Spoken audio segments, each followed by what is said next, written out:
नमस्कार है भाई सभी को। तो सीक्वेंस एंड सीरीज का लास्ट लेक्चर मिसलेनियस सीरीज। इससे पहले हम 6 लेक्चर्स पूरे कर चुके हैं जिसमें मैंने आपको एपी जीपी एचपी एजीपी और इन तरह की सीरीज के बारे में बताया था। बच्चों, जो सीरीज एपी जीपी एजीपी या एचपी के पैटर्न को फॉलो नहीं करती उसमें कोई और पैटर्न होता है, ठीक है। इन चारों के अलावा यदि कोई दूसरा पैटर्न होता है तो उस सीरीज को हम मिसलेनियस सीरीज के तहत पढ़ते हैं, ठीक है। उसको हम इसके अंडर रखेंगे। अगर आपने पहले के 6 लेक्चर्स नहीं देखे हैं, एपीजीपी एचपी एजीपी नहीं देखा है, तो पहले आप उन लेक्चर्स को कंप्लीट कर लीजिए। उसके बाद आप इस लेक्चर पे आइएगा। उन सबके लिंक्स मैंने डिस्क्रिप्शन में डाल दिए हैं, ठीक है। तो चलिए इस लेक्चर को शुरू करते हैं। मिसलेनियस सीरीज, आपको पता चल चुका है कि जो भी सीरीज एपी जीपी एचपी या एजीपी के फंडों को फॉलो नहीं करेगी, जिसमें कुछ अलग ही पैटर्न होगा, उसको मिसलेनियस सीरीज कहेंगे। तो बेटा हमारे सिलेबस में जेई मेंस जेई एडवांस के अंदर जो मिसलेनियस सीरीज आती हैं उनको सीखने के लिए आपको 4 फॉर्मूलाज को पढ़ना पड़ेगा, ठीक है। और ये सिग्मा नोटेशन को समझना पड़ेगा। तो सबसे पहले आपको याद करना है सिग्मा ऑफ 1। तो बच्चों, अगर आपको सिग्मा नहीं पता है तो मैं पहले आपको सिग्मा के बारे में बता देता हूं। सिग्मा में यहां पर होती है लिमिट। जैसे यहां r इक्वल टू 1 से लेके n तक एक लिमिट जा रही है, और यहां पर लिखा होता है सिग्मा के अंदर एक फंक्शन, ठीक है। तो बात क्या है कि आप उस लिमिट के तहत उस फंक्शन की वैल्यूज को निकालते हो और सबको प्लस कर देते हो। मैं एक बार सेकंड स्टेटमेंट भी आपको दिखा देता हूं। जैसे सेकंड स्टेटमेंट में लिमिट है r इक्वल टू 1 से n और फंक्शन है सिग्मा का r। तो सबसे पहले आपको सिग्मा के फंक्शन में r की वैल्यू 1 रखनी है, फिर r की वैल्यू 2 रखनी है, फिर 3 रखनी है, फिर 4 रखनी है, और लास्ट में n रखनी है। और जो जो आंसर फंक्शन का आता जाएगा उस आंसर को आप प्लस करते जाएंगे तो आपका सिग्मा का आंसर आ जाएगा। जैसे सेकंड स्टेटमेंट के अंदर बच्चों, सबसे पहले r को 1 रख दो। तो सिग्मा का जो फंक्शन है वो भी r है बच्चों। तो r को 1 रखोगे तो पहला एलिमेंट आपके पास 1 ही आ जाएगा। फिर आप r को 2 रखोगे। r को 1 से लेके n तक सभी वैल्यूज रखनी है, सभी नेचुरल नंबर वैल्यूज रखनी है। r को 2 रखेंगे तो r की वैल्यू 2 आ जाएगी, r को 3 रखेंगे तो r की वैल्यू 3 आ जाएगी, और लास्ट में r को n रखेंगे तो r की वैल्यू n आ जाएगी। तो सिग्मा r का मतलब होता है 1 प्लस 2 प्लस 3 प्लस 4 से लेकर n तक का सम। या फिर आप इसको यह भी कह सकते हो कि प्रथम n प्राकृतिक संख्याओं का योगफल। और इसका फॉर्मूला डायरेक्ट याद करिए, n इंटू एन प्लस 1/2, ठीक है जी। जैसे आप नेक्स्ट स्टेटमेंट को भी देख सकते हैं। यहां पर मैंने सिग्मा का जो फंक्शन है वो किसको लिखा है, यहां मैंने सिग्मा का फंक्शन लिखा है आर स्क्वायर को। तो जब तुम आर को 1 पुट करोगे ना तो आर स्क्वायर का मतलब हो जाएगा 1 स्क्वायर। आर को 2 पुट करोगे तो 2 स्क्वायर, आर को 3 पुट करोगे तो 3 स्क्वायर। और इन सबको प्लस करना है, क्यों बेटा, सिग्मा के कारण। तो 1 का स्केयर प्लस 2 का स्केयर प्लस 3 का स्केयर से लेकर n के स्केयर तक का यदि आप प्लस करना चाहते हैं तो आपका आंसर आता है n into n plus 1 into 2n+1 divided by 6। ठीक है जी, समझ में आ गई बात। मतलब प्रथम n प्राकृतिक संख्याओं के वर्गों का योगफल यदि आपको निकालना है तो ये उसका सूत्र हो गया। आप जितने तक निकालना चाहते हैं, यदि आपको n तक के वर्गों का योगफल निकालना है तो आप n की वैल्यू इस फॉर्मूला में रख दो, आपको अपने सभी वर्गों का योगफल मिल जाएगा। इसी प्रकार आपको सभी के क्यूब्स का फॉर्मूला भी याद रखना है। 1 की क्यूब प्लस 2 की क्यूब से लेकर n की क्यूब तक का प्लस सभी के घन का योगफल कितना आता है, तो उसका आंसर आता है n इंटू एन प्लस 1/2 का होल स्क्वायर। अब मैं एक बार फर्स्ट स्टेटमेंट पे वापस आ जाता हूं। यहां पर आपका जो फंक्शन है ना वो 1 है, और 1 का मतलब क्या है कि ये r से स्वतंत्र है, ठीक है। इसमें r नहीं है बेटा, इसमें r नहीं है तो आप r की कोई भी वैल्यू पुट करोगे आंसर 1 ही आएगा। यदि हम r को 1 रखते हैं तब भी 1 आएगा, r को 2 रखते हैं तब भी 1 आएगा, r को 3 रखते हैं तब भी 1 आएगा। और लास्ट में आप r को कितनी बार 1 रख दोगे, जितनी बार आप r की वैल्यू को सिग्मा में चला रहे हो। तो r की वैल्यू 1 से n तक चल रही है तो 1 प्लस 1 प्लस 1 प्लस 1 भी n बार होगा, और n बार होगा तो इसका समेशन n आ जाएगा। ठीक है स्टूडेंट्स, तो मिसलेनियस सीरीज के लिए सबसे पहले आपको इन फॉर्मूलाज को समझना पड़ेगा। चलिए इन पर कुछ एग्जांपल्स को देख लेते हैं। जैसे आपको वैल्यू निकालनी है 1 square plus 2 square plus 3 square up to 10 square. तो ये बच्चों फॉर्मूला नंबर 3। अब मैं एक बार फिर से आपको पिछली स्क्रीन पे ले चलता हूं। यहां पे आपने अभी अभी सीखा 1 से लेके n तक के वर्गों का योगफल कैसे निकालते हैं। तो फॉर्मूला है n into n plus 1 into 2n+1/6। तो ये आपसे पूछ रहा है 1 से लेके 10 तक के स्क्वायर्स का सम, वर्गों का योगफल निकालना है। तो यहां पे बेटा हम फॉर्मूला कौन सा लगाएंगे, n into n plus 1 into 2n+1 divide by 6। ये फॉर्मूला किस लिए होता है, ये 1 के स्क्वायर से लेकर n तक के स्क्वायर के सम को निकालने के लिए होता है। और n की वैल्यू कितनी पुट करेंगे भाई, क्योंकि आपको 1 के स्क्वायर से 10 के स्क्वायर तक का सम निकालना है, तो हम n को पुट कर देंगे 10। तो आप n को 10 पुट कर देंगे फॉर्मूला में, ठीक है जी। तो सबसे पहले n है तो n की जगह पे 10 आ गया, उसके बाद n+1 मतलब 10+1 11 आ जाएगा। फिर 2n प्लस 1, तो 2 इंटू 10 प्लस 1 ये 21 आ जाएगा, और डिवाइडेड बाय 6, इसको आप सॉल्व करेंगे तो आपका आंसर आ जाएगा 385। ठीक है भाई, समझ में आ गई बात। यदि आपको 10 तक के स्क्वायर का सम निकालना था तो n की वैल्यू को 10 रख दिया था, और कोई नंबर तक का निकालना होता तो n की उतनी वैल्यू रख दी जाती। चलिए, तो उम्मीद कर रहा हूं ये बात आपको समझ में आ गई होगी। अगले क्वेश्चन के अंदर मैं आपसे क्यूब का सम निकलवा रहा हूं, ठीक है। 1 cube plus 2 cube plus 3 cube से लेकर 7 क्यूब। तो बेटा 1 से लेकर n तक की क्यूब्स के सम का फॉर्मूला था n into n plus 1 upon 2 का होल स्क्वायर। मैं लिख देता हूं यहां पे, यदि हम 1 क्यूब 2 क्यूब से लेकर n क्यूब तक का सम निकालना चाहते तो फॉर्मूला हो जाता n into n plus 1 upon 2 का होल स्क्वायर। आप कितने क्यूब्स तक का सम निकालना चाहते हैं, तो आपको क्वेश्चन में दे रखा है कि आप 7 तक के क्यूब का सम निकालना चाह रहे हो, तो हम n को 7 रख देंगे, और n को 7 रख देंगे तो अपना आंसर बेटा n की वैल्यू 7 पुट कर दीजिए। 7 इंटू 7 प्लस 1 8 डिवाइड बाई 2 का परफेक्ट स्क्वायर। ठीक है जी, तो 7 इंटू 4 इज 28, तो ये आपका 28 का स्क्वायर आ जाएगा, और जो भी आपका 28 का स्क्वायर होगा उतना ही इसका आंसर भी आ जाएगा। ठीक है जी, चलिए तो सिग्मा की कुछ और प्रॉपर्टीज पर बात करते हैं। तो सिग्मा की प्रॉपर्टी है कि सिग्मा ना एडिशन में और सब्ट्रैक्शन में, प्लस में और माइनस में सेपरेट हो जाता है। तो यदि आप r इक्वल टू 1 से लेकर n तक AR प्लस BR का सिग्मा निकालते हैं, ठीक है, तो AR का सिग्मा अलग और BR का सिग्मा अलग, आप इनको अलग अलग सॉल्व कर सकते हो। यदि AR माइनस BR का सिग्मा निकालते हैं, बीच में माइनस का साइन लेके चलते हैं, तो भी आप AR का सिग्मा माइनस BR का सिग्मा इसको लिख सकते हो। इसका मतलब एडिशन में या सब्ट्रैक्शन में सिग्मा सेपरेट हो सकता है। यदि आपको ये बात ऐसे समझ में नहीं आ रही है, मैं इसको एक एग्जांपल लेके लिख देता हूं। सपोज करिए आपको sigma of r square plus r लिखना है, ठीक है, तो आप देखेंगे कि सिग्मा के अंदर जो फंक्शन है वो आर स्क्वायर प्लस आर है, और उस फंक्शन के बीच में प्लस है। यदि उस फंक्शन के बीच में प्लस है तो वो सिग्मा सेपरेट हो जाएगा, आर स्क्वायर का सिग्मा अलग हो जाएगा, आर का सिग्मा अलग हो जाएगा। ठीक है, यदि बीच में सब्ट्रैक्शन होता, सपोज दैट कि आपको आर स्क्वायर माइनस आर का सिग्मा निकालना होता, तो यहां पर आर स्क्वायर का सिग्मा अलग हो जाता, लेकिन बीच में माइनस का साइन आ जाता। ठीक है भाई, आप सब समझ रहे होंगे इस बात को, और माइनस में आप कर देते सिग्मा ऑफ आर।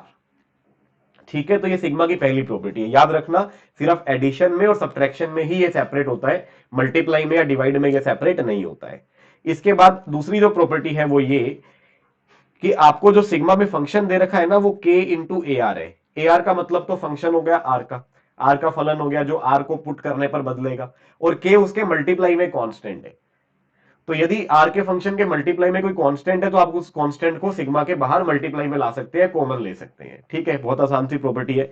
जैसे suppose that sigma of 2r³ लिखा हुआ है, तो आप यहां पर क्या कर सकते हैं, r³ तो आर का फंक्शन है बेटा, आर की वैल्यूज आपको 1 से लेकर n या 10 कहां तक भी दे रखी है, इस 2 को आप सिग्मा के बाहर ला सकते हैं, तो 2 into sigma of r³ r equal to 1 से लेकर n। ठीक है जी, ये हो गई आपकी प्रॉपर्टीज ऑफ सिग्मा। बस इन दो बातों का ध्यान रखना। अब हम ये बात जानेंगे कि किसी भी मिसलेनियस सीरीज के एन टर्म्स का सम कैसे निकालते हैं। ठीक है, तो कोई भी आपको सीरीज दी गई है जो एपी जीपी एचपी या एजीपी के पैटर्न को फॉलो नहीं करती है और उस सीरीज का आप सम निकालना चाह रहे हो, ठीक है, तो बेटा उसके लिए कुछ स्टेप्स हैं। सबसे पहला स्टेप, सबसे इंपॉर्टेंट स्टेप क्या है कि आपको उसका टीआर ज्ञात करना है। टीआर का मतलब क्या हुआ, आरवां पद। भाई पहला पद, दूसरा पद, तीसरा पद, इन 3-4 पदों को देखकर आपको एक पैटर्न समझ आ जाएगा, और उसी पैटर्न के तहत आप उसका आरएथ पद, आरवां पद यदि निकाल पाएंगे तो आप उसको टीआर बोल देंगे। ठीक है जी, जैसे ही आपका टीआर निकल जाए तो आप खुद सोचो बेटा हमें करना क्या है, हमें सम निकालना है, सम ऑफ मिसलेनियस सीरीज निकालना है। और सम का मतलब क्या होता है, किसी एन टर्म्स का सम निकालना होगा। तो एसएन को मैं कैसे लिख रहा हूं भाई, ये आप सब लोग बहुत आसानी से समझ जाओगे। एसएन का मतलब क्या हुआ, पहले एन टर्म्स का सम, प्रथम एन पदों का योगफल।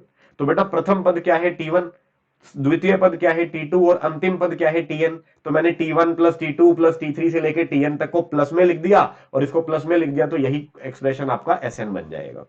और जब आप Sn को निकालोगे, Sn को निकालने का तरीका क्या है, तो Sn को निकालने के लिए हम जो भी आपका टीआर आया था ना उस टीआर का सिग्मा ले लेंगे। आप खुद ही सोचिए, T1 plus T2 plus T3 plus Tn तक का जो वैल्यू है, क्या वो टीआर का ही सिग्मा है r इक्वल टू 1 से लेकर n तक?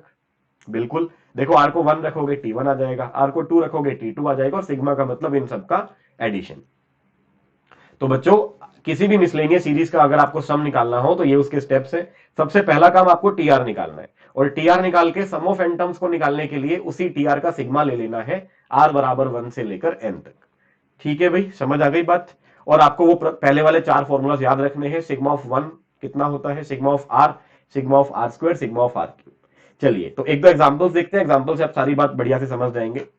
तो इसका फर्स्ट क्वेश्चन देखते हैं, ओवरऑल सीक्वेंस एंड सीरीज का ये 38th क्वेश्चन है। तो सीरीज को ध्यान से पढ़िए, 1 का स्क्वायर, फिर 3 का स्क्वायर, फिर 5 का स्क्वायर, और ऐसा करते करते हमें 25 के स्क्वायर तक का प्लस निकालना है। ठीक है जी, तो पहले स्टेप से शुरू करते हैं, इसका टीआर निकालते हैं। टीआर को निकालने के लिए एक छोटी सी चीज को ध्यान से देखना कि आप स्क्वायर तो सभी के ऊपर लग रहा है, तो स्क्वायर को हम लास्ट में भी लगा लेंगे, लेकिन जो बाकी नंबर्स हैं जैसे 1, 3, 5, इसके बारे में अपन सोचते हैं। तो बच्चों ये जो नंबर्स है ना, ये एक एपी बन रहे हैं 1, 3, 5। इस एपी का प्रथम पद 1 है और इस एपी का सार्वंतर 2 है। ठीक बात है जी। तो हम सबसे पहले ना इस एपी का आरएच पद निकाल लेते हैं। तो इस एपी का आरएच पद कैसे आएगा, उसके लिए आप लगा देंगे a plus r minus 1 into d. बच्चों एनएच पद निकालना होता है तो a plus n minus 1 into d लगाते हो, आरएच पद निकालना है तो a plus r minus 1 into d लगा देंगे, और यहां से आपका जो आंसर है वो आ जाएगा 2r माइनस 1। आप इसमें वैल्यू पुट भी करके देख सकते हो। तुम इसमें आर को 1 रखोगे 1 आ जाएगा, आर को 2 रखोगे 3 आ जाएगा, आर को 3 रखोगे 5 आ जाएगा। तो आपको जो सीरीज ऊपर दी गई है भाई, उस सीरीज का टीआर आप क्या लिखोगे, आपने बेस नंबर तो निकाल लिया ना, और हमें क्या करना है, ऊपर वाली सीरीज का टीआर लिखने के लिए बेस नंबर का स्क्वायर कर देना है। ठीक है भाई, समझ आ गई बात, बेस नंबर का स्क्वायर कर देना है, तो 2r माइनस 1 का स्क्वायर। फिर भी आप लास्ट में अगर वेरीफाई करना चाहते हैं ना, यहाँ पे r को 1, 2, 3 पुट करके देख सकते हैं। r को 1 पुट करेंगे तो आपका पहला टर्म 1 का स्क्वायर एज इट इज बन गया, r को 2 पुट करेंगे तो 3 का स्क्वायर बन गया, 3 पुट करेंगे तो 5 का स्क्वायर बन गया। ये चीज आप चेक भी कर सकते हैं। ठीक है भाई, अब हमें निकालना कितने टर्म्स का समय, यहाँ पे नंबर ऑफ टर्म्स नहीं दिए गए, पर यहाँ पे लास्ट टर्म दिया गया है। तो बेटा लास्ट टर्म r की कौन सी वैल्यू को पुट करके आएगा, ये चीज आप ध्यान से देखो। तो हमें टीआर का सिग्मा निकालना है r इक्वल टू 1 से। अब 25 लाने के लिए मेरे को r को 13 रखना पड़ेगा। यहां पे मैं लिख देता हूं, यदि r बराबर 13 होगा तो t13 है ना, 13वां पद कितना आ रहा है, तो 2 इंटू 13 26, 26 माइनस 1 25 का स्क्वायर आ रहा है। इसका मतलब जो 25 का स्क्वायर था वो 25वां टर्म, सॉरी 13th टर्म था। तो आपको 13 पदों तक सम करना है बेटा इसका। तो आप टीआर की वैल्यू रख दो, अब r इक्वल टू 1 से 13, और टीआर की वैल्यू है 2r माइनस 1 का होल स्क्वायर। ठीक है जी, तो यहां तक आपके सारे स्टेप पूरे हो गए। अब लास्ट स्टेप है कैलकुलेशन। ठीक है, आरएच टर्म भी निकाल लिया, आरएच टर्म को सिग्मा में रख भी दिया, और अब हम थोड़ी सी कैलकुलेशंस करेंगे और हमारा आंसर आ जाएगा। सबसे पहले मैं इसका स्क्वायर सोल्व कर रहा हूं। ठीक है, r इक्वल टू 1 से 13, तो 2r माइनस 1 का जो स्क्वायर होगा that will be 4r square minus 4r plus 1। A minus b के स्क्वायर का फॉर्मूला लगा लेंगे भाई सब लोग, श्योर। तो इस सिग्मा को सॉल्व करते हैं। अब सिग्मा की एक प्रॉपर्टी बताई थी मैंने आपको कि ये माइनस प्लस में सेपरेट हो जाता है। तो यहां पे 3 टर्म्स है बेटा, ये तीनों टर्म्स आपस में सेपरेट हो जाएंगे। पहला टर्म क्या बनेगा, 4r स्क्वायर का सिग्मा। ठीक है, लिमिट सबकी सेम रहेगी, r इक्वल टू 1 से लेकर 13। सेकेंड बनेगा r इक्वल टू 1 से 13 4r का सिग्मा। बीच में नेगेटिव साइन आ गया है क्योंकि फंक्शन में भी बीच में नेगेटिव साइन था। और यहां पे आ जाएगा r इक्वल टू 1 से 13 और 1 का सिग्मा। ठीक है जी, अब मैं सिग्मा की सेकंड प्रॉपर्टी लगाऊंगा कि यदि किसी फंक्शन के मल्टीप्लाई में कोई कांस्टेंट आ जाए तो उस कांस्टेंट को भी हम लोग बाहर निकाल सकते हैं। तो यहां 4 कॉमन आ जाएगा, 4 यदि कॉमन आएगा तो r इक्वल टू 1 से 13 r स्क्वायर बन जाएगा, माइनस अगेन 4 कॉमन आ गया, r इक्वल टू 1 से 13 r का सिग्मा बच गया, और यहां पर डायरेक्टली r इक्वल टू 1 से 13 1 का सिग्मा है ही है। अब बच्चों आपको सभी के सभी फॉर्मूला को अप्लाई करना है। पहला फॉर्मूला ध्यान से याद करिए, 4 के मल्टीप्लाई में r स्क्वायर का सिग्मा है और n की वैल्यू 13 है। ठीक है जी, आप दोबारा वो फॉर्मूला एक बार चेक भी कर सकते हैं यदि आप साथ साथ किसी कॉपी में लिख रहे थे तो r स्क्वायर का सिग्मा 13 तक निकालना है, तो n की वैल्यू 13 पुट करेंगे, और r स्क्वायर के सिग्मा का फॉर्मूला था n into n plus 1 into 2n plus 1 by 6। तो n की जगह पे 13 रख देंगे, तो n into n plus 1 into 2n plus 1 which is 27 divided by 6। ठीक है जी, ये आपका पहला सिग्मा सॉल्व हो गया। नेगेटिव, नेगेटिव के बाद 4 टाइम्स, अब r का सिग्मा है, r के सिग्मा का फॉर्मूला था n into n plus 1 by 2, यहाँ पे n को 13 रख देंगे, तो 13 इंटू 13 प्लस 1 डिवाइडेड बाई 2 ये आ जाएगा आपके सेकंड सिग्मा का आंसर। और लास्ट सिग्मा 1 का सिग्मा है, 1 के सिग्मा का आंसर n आता था, n का वैल्यू 13 है, तो लास्ट सिग्मा का आंसर डायरेक्टली इक्वल टू 13 हो जाएगा। तो फर्स्ट एक्सप्रेशन की वैल्यू आ रही है 3276, आप कैलकुलेशंस करके देख सकते हैं। सेकंड की वैल्यू आएगी 364 और इसकी वैल्यू आपके सामने 13 आ ही गई है। ठीक है, तो फाइनल इसका आंसर आएगा 2925। ठीक है बच्चों, कैलकुलेशन तो चलो एक लास्ट का पार्ट है, उससे पहले की सारी चीजें आपको बहुत अच्छे से समझनी है और इसी के लिए हम एक सेकंड एग्जांपल और लेके आते हैं। क्वेश्चन नंबर 39, यहां पर है 2 का स्क्वायर पहला टर्म, फिर 2 इंटू 4 स्क्वायर, फिर 3 इंटू 6 स्क्वायर और इस श्रेणी के 10 पदों का योगफल ज्ञात करना है। ठीक है भाई, 10 पदों का योगफल निकालना है। शुरू करते हैं। पहला काम क्या है, टीआर निकालना। तो टीआर कैसे निकलेगा कि जैसे फर्स्ट टर्म है बेटा, तो फर्स्ट टर्म क्या है, 2 का स्क्वायर है, सेकंड टर्म है 2 इंटू 4 का स्क्वायर है। जब तक आप पैटर्न नहीं रीड करोगे तब तक आप टीआर नहीं निकाल पाओगे। पहले आप पैटर्न रीड करो और आप ये कंफर्म करो कि पैटर्न रीड करके क्या हम अगला टर्म फाइंड आउट कर पा रहे हैं। ठीक है, जैसे फर्स्ट टर्म है तो फर्स्ट टर्म भी पैटर्न के अकॉर्डिंग 1 इंटू 2 का स्क्वायर लिखा जा सकता है ना भाई।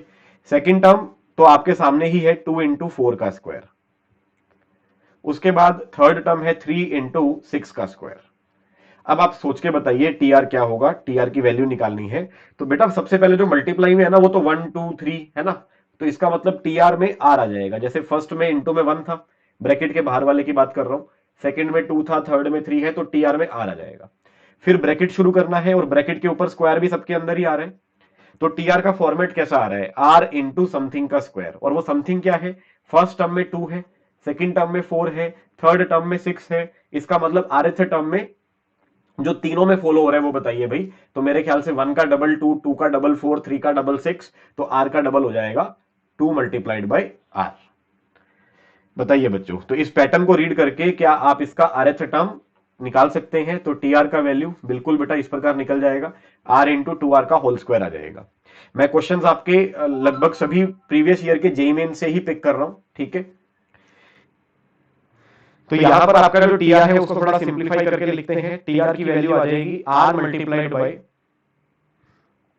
2 आर का होल स्क्वायर, और 2 आर का स्क्वायर हो जाएगा 4 आर स्क्वायर। फाइनली टीआर आपके पास जो है that is equal to 4 into r की पावर 3। ठीक है बच्चों, अब आपको 10 टर्म्स का सम निकालना है, मतलब हमें S10 निकालना है। और S10 का मतलब आप टीआर का सिग्मा सॉल्व करेंगे, और टीआर का सिग्मा हम r इक्वल टू 1 से लेकर 10 तक सॉल्व करेंगे। ठीक है, टीआर की वैल्यू को प्लेस कर दीजिए। टीआर की वैल्यू है 4 into r cube, r equal to 1 से लेकर 10 तक। अब हम इसमें सिग्मा की प्रॉपर्टीज अप्लाई करेंगे। सिग्मा की यहाँ पे एक ही प्रॉपर्टी की आवश्यकता है कि सिर्फ उस 4 को हम बाहर लेके आ जाए। तो अगर 4 बाहर आएगा तो 1 इज इक्वल टू, और यहाँ पे r इज इक्वल टू 10, और यहाँ बचेगा r की पावर 3। तो बच्चों r क्यूब का सिग्मा था n इंटू n प्लस 1/2 का होल स्क्वायर। ठीक है, तो यहाँ पे n की वैल्यू को 10 रख देंगे, तो आंसर आ जाएगा 4 इंटू 10 इंटू 10 प्लस 1 अपॉन 2 का परफेक्ट स्क्वायर। तो आंसर इज 4 टाइम्स 55 का होल स्क्वायर। तो 55 का स्क्वायर करेंगे और 55 के स्क्वायर को 4 से मल्टीप्लाई करेंगे, तब जाके अपना फाइनल आंसर भी आ जाएगा। 55 का स्क्वायर होता है 3025, और 3025 को जब आप 4 से मल्टीप्लाई करोगे तो आंसर विल बी 12,100, 12,100 इसका आंसर आ जाएगा।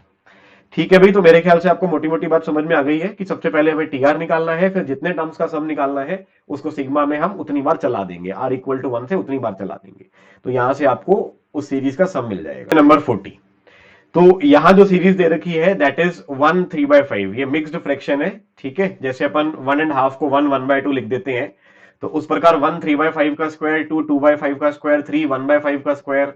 ठीक है, इस श्रेणी के प्रथम 10 पदों का जो योगफल है वो 16m/5 है, और अपने को m का वैल्यू निकालना है। यदि आप इस क्वेश्चन को ट्राई करना चाहते हैं तो आप अब ट्राई कर सकते हैं। तुमने 2 क्वेश्चन देख लिए हैं भाई, तो आप वीडियो को पॉज करके इस क्वेश्चन को ट्राई कर सकते हैं। मैं इसका सॉल्यूशन स्टार्ट कर रहा हूं। तो बच्चों सबसे पहले आप इनको नॉर्मल फ्रैक्शन में कन्वर्ट कर लो। जैसे 1 3/5 है, तो यार कोई भी नंबर यदि a b अपॉन c होता है तो हम इसको छोटी क्लासेस में ही सीख लेते हैं कि सबसे पहले a और c को मल्टीप्लाई करते हैं, है ना, और a और c को मल्टीप्लाई करके उसमें b को ऐड कर देते हैं और डिवाइड बाय c कर लेते हैं। इसी से तो ये मिक्स्ड फ्रैक्शन आपका नॉर्मल परिमेय संख्या में कन्वर्ट हो पाता है। तो बेटा 1 3/5 का मतलब क्या हो जाएगा, 1 3/5 का मतलब होगा 5 इंटू 1 और +3 मतलब 8/5 हो जाएगा। इसी प्रकार से 2 2/5 का मतलब हो जाएगा 5 इंटू 2 10 और 10 + 2 12/5 एंड 3 1/5 का मतलब हो जाएगा 15 + 1 16/5। ये जेई मेंस का ही पुराना क्वेश्चन है, ठीक है। मैं लगभग सारे ही क्वेश्चंस पिछले 2 या 3 सालों के में से ही मैंने पिक किए हैं ताकि आपकी प्रैक्टिस बिल्कुल जेई मेंस के लेवल की ही हो जाए। ठीक है भाई, तो आपकी ये जो सीरीज है, इस सीरीज को ध्यान से देखो। इस सीरीज का पहला नंबर है 8/5 का स्क्वायर, ठीक है जी। दूसरा नंबर है 12/5 का स्क्वायर। तीसरा नंबर 16/5 का स्क्वायर। अच्छा, फोर्थ नंबर क्या इस पैटर्न को फॉलो कर रहा है?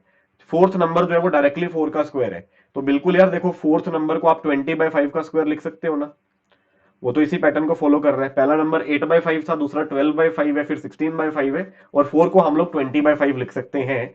और इसी सीरीज के 10 पदों का योगफल अपने को निकालना है, और वो आपको 16m/5 दिया गया है। ठीक है भाई, चलिए शुरू करते हैं। तो सबसे पहले आप सबके स्क्वायर्स को सेपरेट कर लीजिए रैशनल नंबर्स में। 8 का स्क्वायर ऊपर आ जाएगा, नीचे 5 का स्क्वायर 25। सिमिलरली यहां 12 का स्क्वायर डिवाइड बाय 25। तीसरा नंबर है 16, तो 16 का स्क्वायर बाय 25। ऐसे ही 20 का स्क्वायर बाय 25। और इस प्रकार आपको 10 टर्म्स का सम निकालना है, और ये समेशन आपको 16m/5 दिया गया है। चेक कर लीजिए, इसी सीरीज को हमने अगली स्क्रीन पे कॉपी कर लिया है। हाँ भाई, तो सबसे पहले 25 का एलसीएम, ये वाली बात खत्म करते हैं। और 25 का एलसीएम अगर आप ले लेंगे तो ऊपर वाले सारे नंबर्स प्लस में आ जाएंगे, सबका डिनोमिनेटर तो सेम है भाई, 25 है।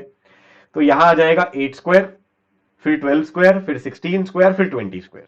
इसको लिखने का थोड़ा तरीका बदलते हैं। जैसे 8 का स्क्वायर है तो 8 के स्क्वायर को आप लिख सकते हैं 4 इंटू 2, और 4 इंटू 2 का स्क्वायर कितना हो जाएगा?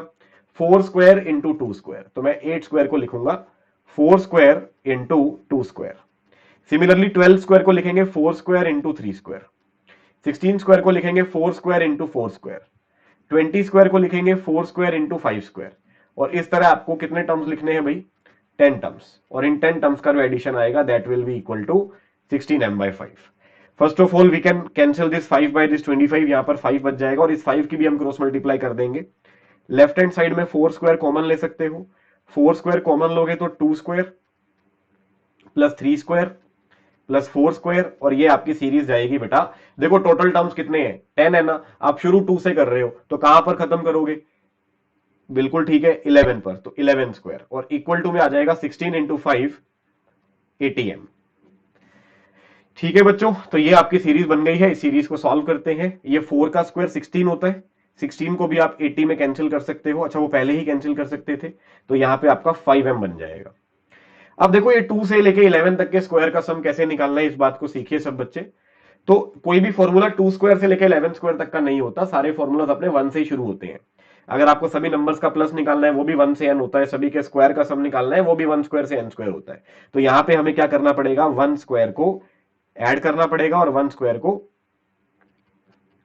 सब्ट्रैक्ट भी करना पड़ेगा। ठीक है जी, तो 1 से लेके 11 तक का स्क्वायर लिख लिया, इसमें से मैंने 1 के स्क्वायर को सब्ट्रैक्ट कर लिया, इसी का वैल्यू आपके पास 5 इंटू m आ जाएगा। अब बेटा 1 से लेके 11 तक का स्क्वायर का formula directly n into n plus 1 into 2n plus 1 divide by 6 के तरीके से आ जाएगा। बस n की वैल्यू को हम 11 पुट कर देंगे। तो 11 इंटू 12, 12 इंटू 2 इंटू 11 प्लस 1 करिए 23 और डिवाइड बाय 6। ठीक है जी, और इसमें से हम 1 को माइनस करेंगे, तब जाके हमें 5 इंटू m का वैल्यू मिलेगा। अब इस एक्सप्रेशन की वैल्यू फाइंड आउट करते हैं बच्चों। फर्स्ट नंबर की कैलकुलेशंस करेंगे तो ये आएगा 506। 506 माइनस 1 505 हो जाएगा, is equal to 5 into m, और यहां से m का वैल्यू आ जाएगा 505 को 5 से डिवाइड कर देंगे 101। तो ये इस क्वेश्चन का आंसर हो गया। आप कैलकुलेशंस खुद से जरूर करके देखिएगा, जेईई मेंस में जो भी क्वेश्चंस आएंगे उसमें कैलकुलेशन पेपर में आपको खुद को ही करनी है। तो यहां पर आप सारी कैलकुलेशंस खुद के हाथ से एक एक बार कर लें, प्रैक्टिस करते हुए सारी चीजें आप खुद से करेंगे, तभी आप मेंस में क्वेश्चन को सही से सॉल्व कर पाएंगे। ठीक है भाई, तो यहां तक मैं उम्मीद करता हूं सबको समझ में आ गया होगा। तो इसी कॉन्सेप्ट पर हम प्रैक्टिस और करेंगे। मैं आपको 3 से 4 क्वेश्चन और सॉल्व करवा रहा हूं, तो आप सब भी ट्राई करने के लिए वीडियो को टाइम टाइम पे पॉज करके अपनी प्रैक्टिस कर सकते हैं। क्वेश्चन नंबर 41, यहां पे आपको टीआर नहीं निकालना, टीआर आपको दे रखा है। आपको डायरेक्टली सिग्मा निकालना है, sigma of r+2 into r-3। ठीक है बच्चों, लेकिन फिर भी इसमें गड़बड़ है, और वो गड़बड़ आप ध्यान से देखिए। आर की वैल्यू क्वेश्चन ने 1 से शुरू नहीं की हुई, आर की वैल्यू 16 से शुरू की हुई है। ठीक है, इसका मतलब इस क्वेश्चन में कुछ तो अलग है। आपको यदि आरएच टर्म नहीं निकाला तो आपको किसी और बात का ध्यान देना है। तो फर्स्ट ऑफ ऑल हम आरएच टर्म को, या जो भी इस सिग्मा का फंक्शन है, उसको सिंप्लीफाई करेंगे। यस भाई, तो r+2 को r-3 से मल्टीप्लाई कर दीजिए। सबसे पहले आएगा r², उसके बाद आएगा 2r, उसके बाद माइनस का 3r, उसके बाद माइनस का 6। ठीक है जी, ब्रैकेट को ओपन कर दिया। इससे क्या फायदा होगा, इससे आपका सिग्मा 3 टुकड़ों में बढ़ जाएगा। सबसे पहले r² का सिग्मा आ रहा है, ध्यान से देखते जाइए सारी बात। सबसे पहले r² का सिग्मा, लेकिन लिमिट लिखते जाइएगा क्योंकि लिमिट यहां थोड़ी अलग है, 16 से 30 है। उसके बाद माइनस r का सिग्मा है ना, 2r माइनस 3r है ना बेटा, और 2r माइनस 3r तो माइनस r हो जाएगा, माइनस हम बाहर निकाल सकते हैं, तो ये माइनस r का सिग्मा हो जाएगा r बराबर 16 से 30 तक। फिर -6 है, और पूरे -6 को ही आप कॉमन निकाल लेना, पूरे पूरे -6 को ही अगर आप कॉमन निकाल लेंगे तो यहां पे बचेगा 1। ठीक है जी, सबको समझ में आ गई बात। पहले ब्रैकेट को मल्टीप्लाई किया और फिर सभी का सिग्मा सेपरेट कर लिया। अब यहां पे कोई डायरेक्ट फॉर्मूला लग पाएगा, नहीं लग पाएगा, सोचिए जरा। बिल्कुल भी नहीं लग पाएगा, क्योंकि यार 1 से लेके 30 तक का सिग्मा होता तब तो लग जाता, पर ये तो 16 से लेके 30 तक का है, इसमें तो टर्म्स ही पूरे नहीं आ रहे हैं। तो यहां पर हम अपने किसी भी फॉर्मूला को डायरेक्टली इस्तेमाल तो नहीं कर सकते। ठीक है, तो थोड़ा सा अलग यहां पे अपने को सोचना पड़ेगा, और अलग यहां पर कोई डायरेक्ट फॉर्मूला है भी नहीं, हमें थोड़ा सा इसके अंदर कैलकुलेशंस करनी ही पड़ेंगी। जैसे बेटा इस सिग्मा को सॉल्व करो, सबसे पहले आर को रखना है 16 रखेंगे तो आर का स्क्वायर कितना हो जाएगा, 16 का स्क्वायर। इसी प्रकार आर को 17 रखेंगे, 17 का स्क्वायर, और यही काम आपको करना है 30 तक, तो यहां पे आ जाएगा 30 का स्क्वायर। ठीक है जी, फिर माइनस साइन अगले सिग्मा के लिए कॉमन पड़ा ही है। आर को सबसे पहले क्या रखेंगे, 16 रखेंगे, 16 के बाद 17 रखेंगे, 17 के बाद कहां तक जाना है अपने को, 30 तक जाना है। ठीक है, उसके बाद -6 कॉमन है, और -6 के कॉमन होने पर आर को सबसे पहले 16 रखेंगे, लेकिन देखो फंक्शन 1 है, आर को 16 रख लो चाहे 17 रख लो, कितना भी रख लो, आपको मिलेगा तो हर बार 1 ही। ठीक है भाई, तो मैं उम्मीद करता हूं आप सबको यहां तक की बात समझ में आ गई होगी। ठीक है भाई, इसको सॉल्व कैसे करना है उस बात पे चलते हैं। तो सबसे पहले पहले ब्रैकेट को सॉल्व करने के लिए आपको 1 से लेके 15 तक के स्क्वायर को ऐड सब्ट्रैक्ट करना ही पड़ेगा, हमारे पास और कोई इलाज नहीं है। जैसे 16 से लेकर 30 तक का सम तो आपको निकालना ही है, तो मैं यहां पे क्या करूंगा, 1 से लेकर 15 तक के स्क्वायर को इस पूरे समेशन में सबसे पहले ऐड करूंगा, और फिर इसी 1 से लेकर 15 तक के स्क्वायर्स को सब्ट्रैक्ट करूंगा। तो बेटा कोई दिक्कत तो नहीं है, 16 से लेकर 30 तक के स्क्वायर्स निकालने थे, 1 से लेकर 15 तक के स्क्वायर्स को प्लस करेंगे और 1 से लेकर 15 तक के स्क्वायर्स को माइनस करेंगे। इससे आपके इस फर्स्ट वाले ब्रैकेट की वैल्यू बड़े आराम से आ जाएगी।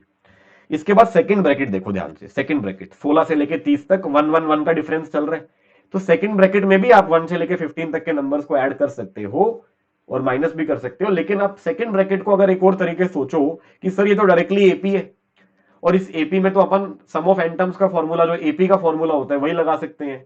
तो बिल्कुल ठीक बात है यार। तो यहां पे क्या करेंगे, नेगेटिव साइन तो कॉमन पड़ा ही था, तो एपी के एन टर्म्स के सम का फॉर्मूला होता है n/2 into first term plus last term. तो बेटा ये नंबर ऑफ टर्म्स कितने हैं, 16 से लेके 30 तक 15 टर्म्स आएंगे, 15 पद आएंगे कुल। 16 से लेके 30 तक आप काउंटिंग अगर करेंगे तो 15 पद आएंगे। तो एपी के सम का फॉर्मूला होता था n/2, 15/2 इंटू ए प्लस एल। ए प्लस एल का मतलब प्रथम पद प्लस अंतिम पद। फिर -6 कॉमन है, और ये 1 + 1 + 1 भी कितनी बार आ रहा है, ये भी 15 बार आ रहा है, क्योंकि सिग्मा 15 बार चला बेटा, आर बराबर 16 से आर बराबर 30 तक चला। ठीक है, तो मेरे को लगता है कि यहां पर अपना कॉन्सेप्ट पूरा बिल्डअप हो चुका है। अब हम बस हमें कैलकुलेशंस करनी है, तो सब बच्चे मेरे साथ साथ कैलकुलेशंस करिए। 1 स्क्वायर से लेके 30 स्क्वायर तक का सम कितना आएगा। तो भाई अब स्क्वायर वाला फॉर्मूला आपको याद है, n into n plus one into 2n + 1/6, उसमें हम n को रख देंगे 30। तो n को 30 रखेंगे तो 30 इंटू 31 इंटू 61 डिवाइड बाई 6। इसी प्रकार हमें 1 से लेके 15 तक के स्क्वायर का सम चाहिए, तो ये हो जाएगा 15 into 16 into 31, n into n plus one into 2n + 1 divide by 6। ठीक है बच्चों, यहां पर इस ब्रैकेट को सम करो, 16 और 30, थर्ड वाला एक्सप्रेशन देखिए, 16 और 30, ये हुआ आपका 46, और 46 को आप 2 से डिवाइड करोगे तो 23 आ जाएगा। तो यहां पे बनेगा 15 इंटू 23 और लास्ट में माइनस का 6 इंटू 15 आपका माइनस का 90 तो बन ही गया है। ठीक है जी, तो मेरे को लगता है इसके बाद कैलकुलेशंस आप सब कर सकते हैं। तो बच्चों इसका आंसर आप मेरे को कमेंट बॉक्स में देना खुद कैलकुलेशंस करके, ठीक है। और वहीं पर मैं आपको जब सब बच्चे आंसर दे देंगे तो वहीं पर मैं इसका आंसर आपको करेक्ट या इनकरेक्ट भी बता दूंगा। ठीक है जी, कॉन्सेप्ट पूरा समझ में आ गया। कैलकुलेशंस मैंने आपके लिए छोड़ी है, सॉल्व करके आप सब इसको कमेंट बॉक्स में पोस्ट जरूर करना। चलिए नेक्स्ट क्वेश्चन पर बात करते हैं। नेक्स्ट क्वेश्चन भी जेईई मेंस का पुराना सवाल है, क्वेश्चन नंबर 42। ध्यान से क्वेश्चन पढ़िए, बहुत ही इंटरेस्टिंग क्वेश्चन है। हाँ जी बच्चों, तो यहाँ के सारे टर्म्स को रीड आउट करिए। फर्स्ट टर्म जो है वो 1 क्यूब अपॉन 1 है। सेकंड टर्म को ध्यान से देखो, थर्ड टर्म को ध्यान से देखो। इन टर्म्स को ध्यान से क्यों देखना है भाई, क्योंकि हम टीआर निकालना चाह रहे हैं और टीआर तभी निकाल पाएंगे जब आपको इस सीरीज का पैटर्न समझ में आएगा।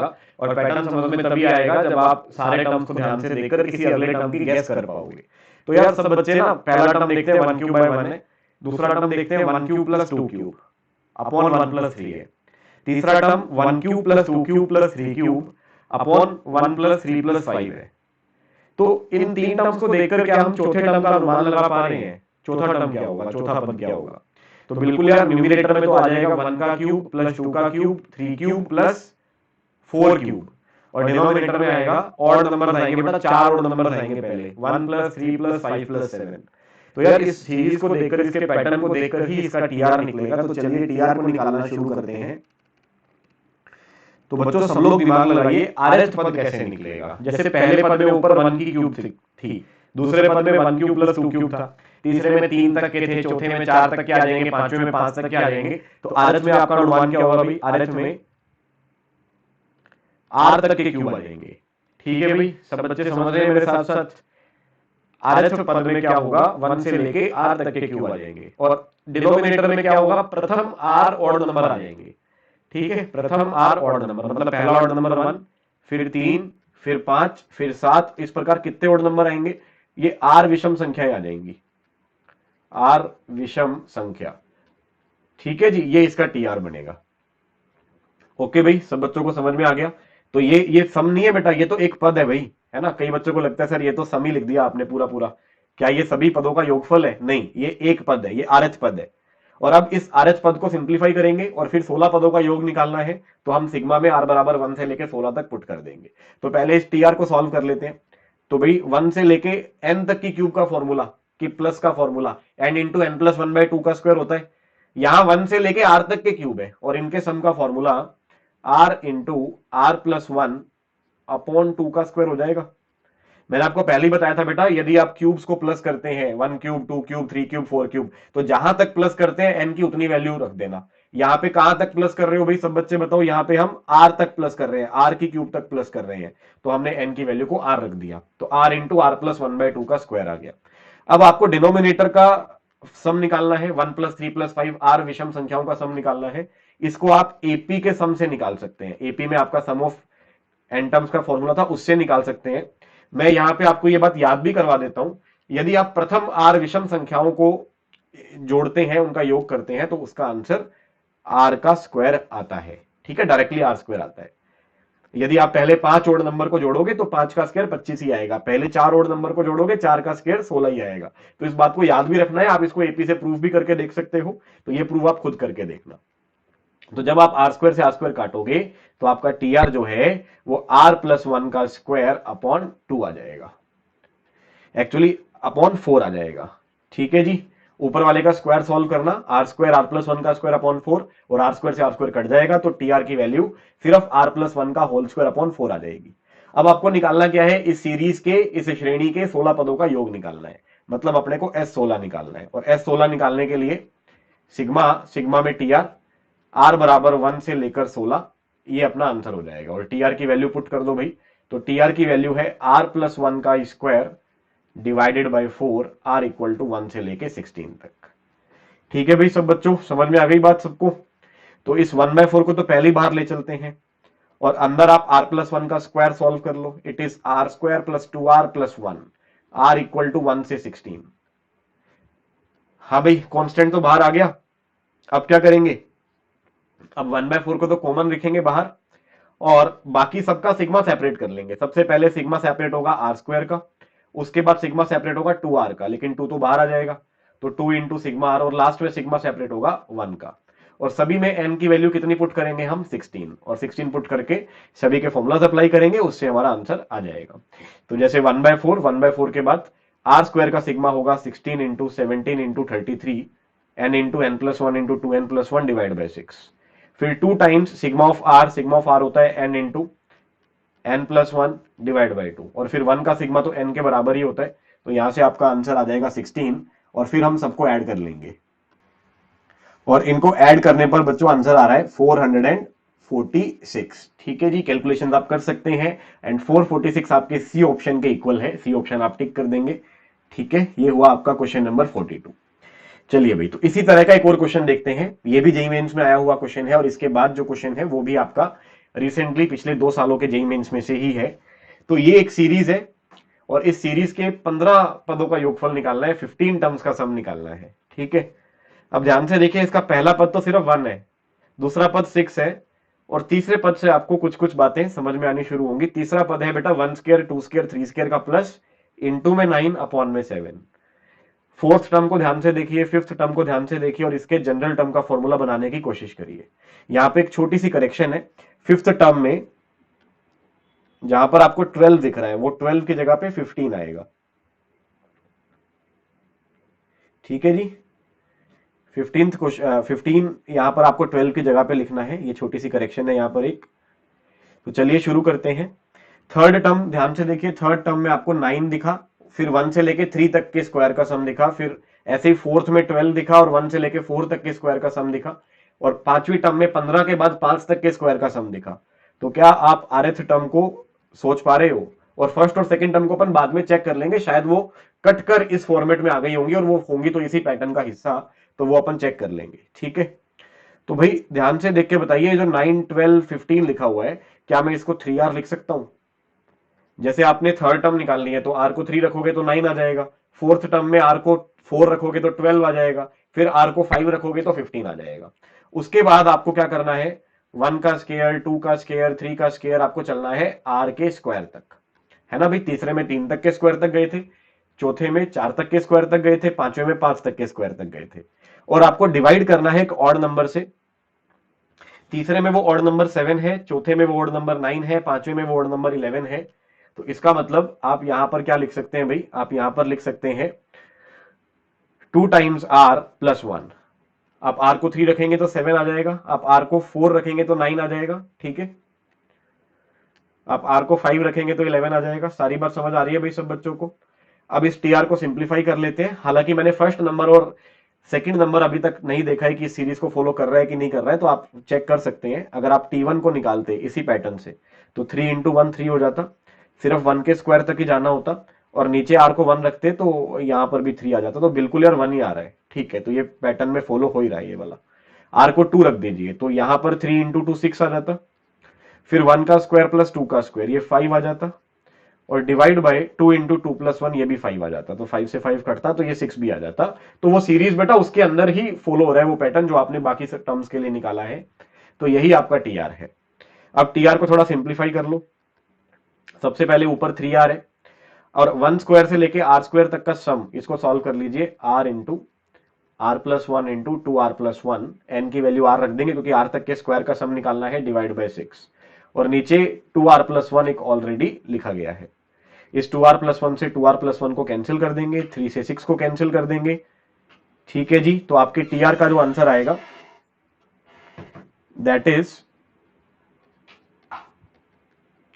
Are square into r plus 1 divided by 2, और इसको आप लिख सकते हो आर की पावर 3 प्लस आर की पावर 2 अपॉन 2।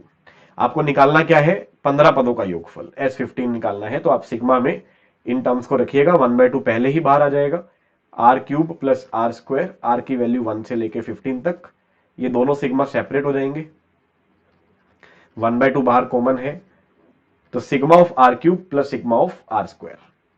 यहां पर आर की वैल्यू 1 से 15, यहां भी आर की वैल्यू 1 से 15, दोनों के फॉर्मूलास पुट कर देते हैं। सबसे पहले आर क्यूब का सिग्मा 1 से 15 तक के लिए, तो इसका आंसर आ जाएगा 15 इंटू 15 प्लस 1/2 का होल स्क्वायर, और उसके बाद आर स्क्वायर का सिग्मा 15 के लिए, तो एन को 15 रख देंगे स्क्वायर वाले फॉर्मूला में, तो 15 into 15 plus 1 into 2 into 15 plus 1 upon 6। ठीक है जी, इस पूरे की कैलकुलेशंस करने के बाद आपको फाइनल आंसर मिल जाएगा, जिसकी कैलकुलेशंस करके आपको मिल रहा है 7820। ठीक है, 7820 आपके ऑप्शन नंबर सी की वैल्यू है, तो इसका आंसर भी सी आ गया है। ठीक है जी, तो इस तरह के क्वेश्चन भी जेईई मेन में फ्रीक्वेंटली देखने को मिल जाते हैं। इसके टीआर को निकालने में थोड़ी सी मेहनत करनी पड़ती है, क्योंकि टीआर एक सीरीज का खुद ही सम होता है ना, तो इस चीज को आप ध्यान से प्रैक्टिस करना। और question number next, question number 44। बच्चों एक श्रेणी लिखी गई है, पहला पद 1 है, फिर 3/2 है, फिर 7/4 है, फिर 15/8 है, और इस श्रेणी के प्रथम 20 पदों का योगफल हमें ज्ञात करना है। ठीक है, तो यहां पर कोई वो स्क्वायर वाला फंडा नहीं है, ये थोड़ा सा अलग क्वेश्चन हुआ। तो इस क्वेश्चन को सॉल्व करने के लिए आपको एक खास पैटर्न को रीड करने की जरूरत है, और वो पैटर्न मैं आपको बता देता हूं। अगर आप सोचना चाह रहे हैं तो आप थोड़ी देर वीडियो पॉज करके खुद का दिमाग लगाइए, अदरवाइज मैं आपको इस पांचों नंबर में जो पैटर्न फॉलो हो रहा है उसके बारे में बता देता हूं। तो बच्चों यहाँ पे जो 1 है, इस 1 को आप लिख सकते हो 2 - 1।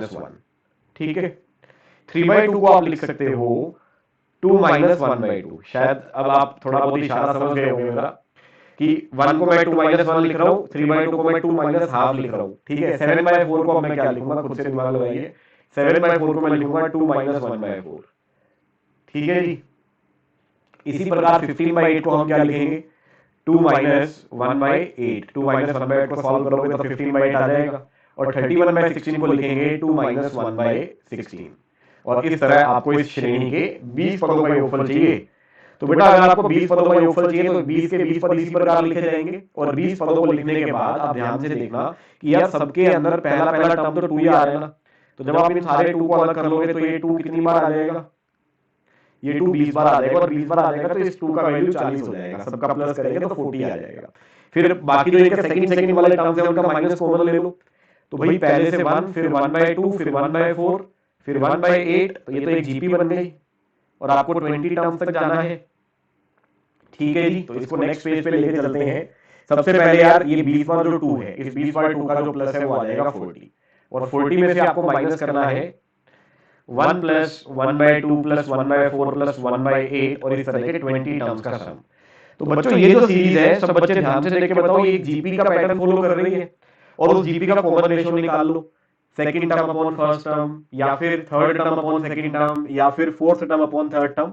तो इस जीपी का जो पहला टर्म है वो 1 आ जाएगा, और इस जीपी का जो कॉमन रेशियो है वो 1/2 आ जाएगा। और नंबर ऑफ टर्म्स तो क्वेश्चन ने ही आपको बता रखे हैं कि 20 पदों का योगफल अपने को निकालना है। तो भाई 40 माइनस, अगर आपको 20 टर्म्स का सम निकालना है तो यहां पे जीपी का सम लिखते हैं। प्रथम पद 1 आ गया, 1 के बाद 1 माइनस सार्वनुपात की पावर 20, और बटा में भी 1 माइनस सार्वनुपात। ठीक है जी, तो 40 माइनस, ये नीचे 1 - 1/2 हाफ हो जाएगा, और इस हाफ का जो 2 है वो ऊपर आ जाएगा, तो 2 × 1 - 1/2 की पावर 20 आप इस तरह से देख सकते हैं। सिर्फ 1/2 की पावर 20 है, तो इसको थोड़ा सिंप्लीफाई कर लो। 40 के बाद 2 को ब्रैकेट में मल्टीप्लाई करेंगे तो -2 × 1 -2 हो जाएगा, और -2 × -हाफ की पावर 20 प्लस में आ जाएगा 2 × हाफ की पावर 20। तो बेटा 40 - 2 का मतलब 38, और 2 × हाफ की पावर 20, तो हाफ की एक पावर कम कर दो, हाफ की पावर 19, तो 38 + 1/2 की power 19, D option is correct. ठीक है बच्चों, क्वेश्चन नंबर 45 पे चलते हैं। सबको समझ आ गया? क्वेश्चन नंबर 45 में मैं यूज कर रहा हूं ग्रेटेस्ट इंटीजर फंक्शन का, महत्तम पूर्णांक फलन का, जेईई मेंस का ही क्वेश्चन है। यदि स्क्वायर ब्रैकेट महत्तम पूर्णांक फलन को रिप्रेजेंट करता है तो आपको बताना है कि इन सब नंबर्स के महत्तम पूर्णांक फलनों का योगफल कितना आएगा। ठीक है, तो पहला नंबर है माइनस का 1/3। तो बच्चे -1/3 का महत्तम पूर्णांक फलन कितना होगा? -1/3 का मतलब हुआ -0.3333 करके एक नंबर आ जाएगा, और इस नंबर का आप निकालना चाहते हो जीआईएफ, महत्तम पूर्णांक फलन। तो याद करना भाई, महत्तम पूर्णांक फलन का मतलब था वो सबसे बड़ा इंटीजर जो इससे छोटा है। तो इससे छोटे सब इंटीजर में सबसे बड़ा इंटीजर कौन सा होगा? तो -0.333 से जस्ट छोटा इंटीजर है बेटा -1, तो इसका जो महत्तम पूर्णांक फलन है वो -1 आ जाएगा। भाई 0 तो बड़ा हो गया, -1 छोटा हो गया, या फिर आप ये देख लो ये नंबर कौन से दो इंटीजर्स के बीच में है, तो ये नंबर बच्चों -1 और 0 के बीच में है, तो इसलिए इसका जो महत्तम पूर्णांक फलन है वो -1 आ जाएगा।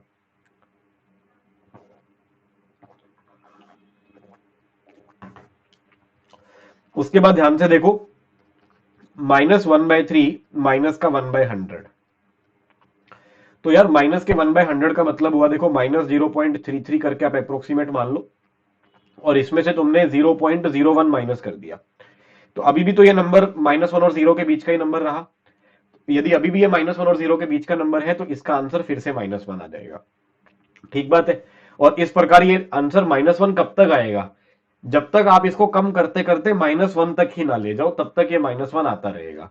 और वो कौन सा टर्म होगा बेटा जब ये -1 आएगा, जब ये सेकंड नंबर -2/3 हो जाएगा, ठीक है, या फिर -2/3 से हल्का सा ज्यादा हो जाएगा। तो अपने को वो बाउंड्री पॉइंट निकालना है, तो उस बाउंड्री पॉइंट को थोड़ा कोशिश करते हैं निकालने की। तो मेरे ख्याल से 66 और 67 है ना, वो नंबर्स हो सकते हैं जहां पर हम इस चीज को इस प्रकार से -1 से -2 की बाउंड्री के हिसाब से सोच रहे हैं।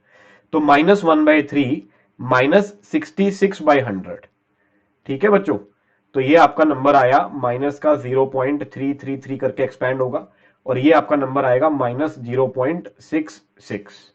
यदि आप इन दोनों नंबर्स को प्लस करते हो, अभी भी आपका आंसर एग्जैक्ट -1 नहीं आया। अच्छा, यहां पे माइनस का 66 लिखना था, माइनस का 69 लिख दिया मैंने।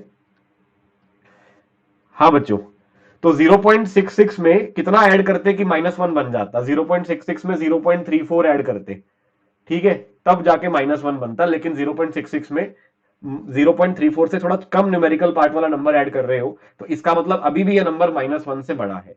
और अभी भी अगर ये -1 से बड़ा है तो आपका इसका भी जो महत्तम पूर्णांक फलन है वो -1 आएगा। तो पहला नंबर वो आएगा बेटा 67 पे। जब आप -1/3 माइनस का 67/100 करोगे, अब ये नंबर -1 से छोटा हो जाएगा। तो बच्चों 67 वाला जो ब्रैकेट बनेगा ना, -1/3 माइनस का 67/100, ये जो नंबर है ये -1 से हल्का सा छोटा हो जाएगा।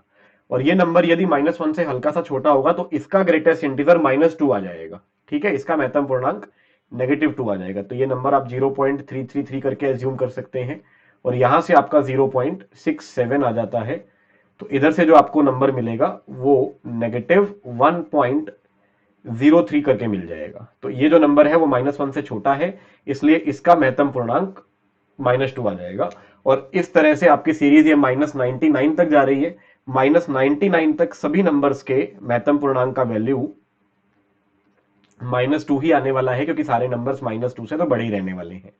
ठीक है बेटा, तो बस आपको यह देखना है कि -1 कितनी बार आया और -2 कितनी बार आया, और उन सबको फिर ऐड कर देंगे, क्योंकि शुरू में आंसर -1 आता रहा था। ठीक है, तो -1 आंसर कितनी बार आया था ये चीज अपने को सोचनी है। तो -1 आंसर आया था सबसे पहले -1/3 के लिए, फिर 1 वाले पार्ट के लिए, और फिर 66 वाले पार्ट के लिए। तो बेटा एक प्रकार से 1 से लेके 66 तक, यहां से लेके यहां तक टोटल 66 पद हो गए, 66 पद हो गए। एक पहले 1/100, फिर 2/100, फिर 3/100 से लेके 66/100 तक, और 66 के बाद ये भी तो एक पद है। तो टोटल 67 बार आपको क्या मिला, टोटल 67 बार आपको -1 मिला। ठीक है, मैं लिख देता हूं 67 बार हमें -1 मिला। उसके बाद जब आपने 67 रखा तो आपको -2 मिलना शुरू हो गया। 68 पे भी -2 मिलता, 69 पे भी -2 मिलता, और 99 तक -2 मिला। तो बेटा 67 से लेके 99 तक कितने टर्म्स आ जाएंगे, ठीक है, इस चीज की कैलकुलेशन कर लो जल्दी से। तो 67 से 99 तक टर्म्स निकालने के लिए 99 में से 66 को माइनस कर दो, तो 33 टर्म्स आ जाएंगे। ठीक है, तो ये -2 कितनी बार आ रहा है बच्चों, 33 बार आ रहा है। और अपन क्या करेंगे, अब इसको ऐड कर लेंगे। तो -1 को 67 बार ऐड करोगे तो -67 आएगा, और -2 को 33 बार ऐड करोगे तो ये -66 आ जाएगा, और फाइनल आंसर आपका -133 हो जाएगा। ठीक है बच्चों, समझ आ गई बात। तो इस क्वेश्चन का आंसर है -133। तो चलिए बच्चों नेक्स्ट क्वेश्चन देखते हैं, क्वेश्चन नंबर 46। क्वेश्चन नंबर 46 में आपको एक सीक्वेंस दे रखी है, सीक्वेंस का नाम है एएन। एएन सीक्वेंस का नाम, इसका मतलब हुआ कि पहला पद A1 हो जाएगा, दूसरा पद A2 हो जाएगा, तीसरा पद A3 हो जाएगा, और आपको ये सीक्वेंस दे रखी है इन्फानाइट तक। ठीक है भाई, n बराबर 1 से लेके इन्फानाइट तक एक श्रेणी दे रखी है, जिसमें पहला पद 1 है, A1 का मान 1 दे रखा है, A2 का मान 1 दे रखा है, और एक रिलेशन दे रखा है कि ए एन प्लस टू की value 2 times A n plus one plus a n के बराबर होगी, ठीक है। और आपको लास्ट में ये सिग्मा की वैल्यू निकालनी है। तो बेटा ये सिग्मा की वैल्यू का मतलब क्या, पहले आप ये बात समझ लो। सिग्मा एन बराबर 1 से इंफिनिटी, पहले अपन थोड़ा सा इसको देख लेते हैं हमें निकालना क्या है। ए एन और 2 की पावर 3 एन है बेटा। 2 की पावर 3 एन को मैं पता क्या लिखूंगा, 2 की पावर 3 एन को लिखूंगा 2 की पावर 3 की होल पावर एन। थोड़ा इजी हो जाएगा ना, क्योंकि इसको फिर आप 8 की पावर एन ही समझ पाओगे। तो ए एन अपॉन 8 की पावर एन हो गया। एन को 1 रखेंगे तो क्या आ जाएगा, ए वन बाई 8। फिर एन को 2 रखेंगे तो ए टू बाई 8 का स्केयर आ जाएगा। फिर एन को 3 रखेंगे तो ए थ्री बाई 8 का क्यूब आ जाएगा। और ये सीरीज आपको इन्फानाइट तक प्लस करनी है, तब जाके आपको इसकी वैल्यू मिलेगी। और इसकी वैल्यू का 47 से इंटू करके आपको आंसर देना है, ठीक है। ये बात समझ आ गई। अपन एक काम करते हैं, इस समेशन को ना कुछ मान लेते हैं। ये समेशन हम मान लेते हैं के बराबर है, ठीक है। और अपने को क्या निकालना है भाई क्वेश्चन में, बताओ सब बच्चे, टू फाइंड इसी के का 47 इंटू निकालना है, ठीक है। अपने को 47 के निकालना है, समझ आ गई बात। तो किसी भी प्रकार से इस के को निकालते हैं। अब एक रिलेशन दे रखा है। रिलेशन क्या दे रखा है कि ए एन प्लस टू की जो वैल्यू है ना, वो double of a n plus one plus a n के बराबर है एन की सभी 1 से बड़ी वैल्यूज के लिए।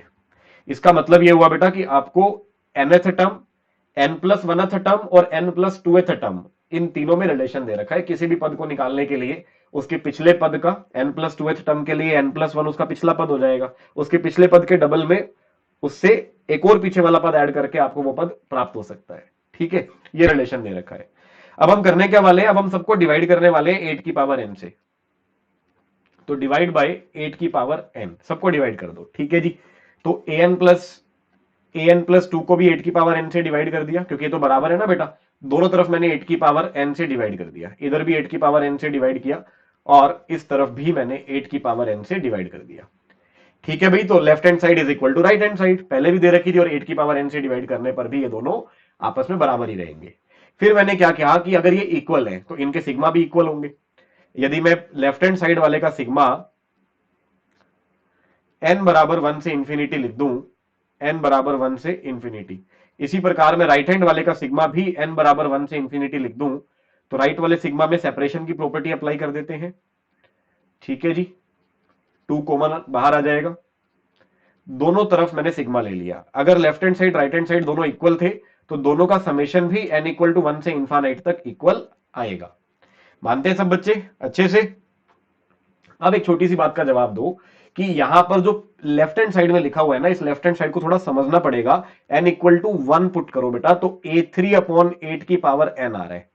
उसके बाद n को 2 पुट करेंगे तो a4 अपॉन 8 की पावर 2 आ रहा है, यही है ना भाई। यहां पे 1 था भाई, n को 1 पुट करेंगे तो। इसी प्रकार n को 3 पुट करेंगे तो a5 अपॉन 8 की पावर 3 आ रहा है। और ये आप इन्फानाइट तक जाओगे तो ऐसे इन्फानाइट अपन लगा के इसको लिख सकते हैं, ठीक है। इक्वल टू 2 टाइम्स, यहां देखिए ध्यान से, n को 1 रखेंगे तो a2 डिवाइड बाई 8, n को 2 रखेंगे तो a3 डिवाइड बाई 8 स्क्वायर, और n को 3 रखेंगे तो a4 डिवाइड बाई 8 क्यूब से लेकर इन्फानाइट तक जा रहा है। और लास्ट में तो बेटा जिस चीज को आपने k माना था ना, वही चीज बन गई है, ठीक है। ये बात सबको समझ आ गई।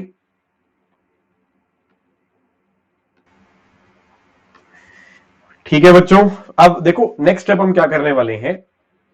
आप लेफ्ट हैंड साइड को ध्यान से देखो, a3 के नीचे ना 8 की पावर 1 है, a4 के नीचे 8 की पावर 2 है, a5 के नीचे 8 की पावर 3 है। जा तो ये भी इन्फानाइट तक रहा है, तो हम कोशिश करते हैं इसको भी k की तरह बनाने का। और k की तरह बनाने की कोशिश कैसे करोगे, a3 के नीचे 8 की पावर 3 आनी चाहिए और a4 के नीचे 8 की पावर 4 आनी चाहिए। तो हम एक काम करते हैं, हम पूरी सीरीज को ना 8 के स्क्वायर से मल्टीप्लाई करते हैं और 8 के स्क्वायर से डिवाइड कर देते हैं।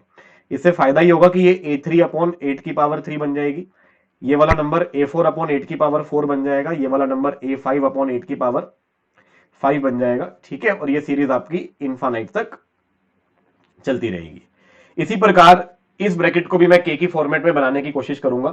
तो यहां पर a2 के नीचे 8 का स्क्वायर होना चाहिए, a3 के नीचे 8 का क्यूब होना चाहिए। तो यहां पर मैं एक 8 से मल्टीप्लाई कर देता हूं और एक 8 से डिवाइड कर देता हूं। तो a2 का डिवाइड हो जाएगा 8 के स्क्वायर से, a3 का डिवाइड हो जाएगा 8 के क्यूब से, ठीक है। और ये सीरीज भी आपकी इन्फानाइट तक चलती रहेगी और यहां प्लस में के लिखा हुआ है।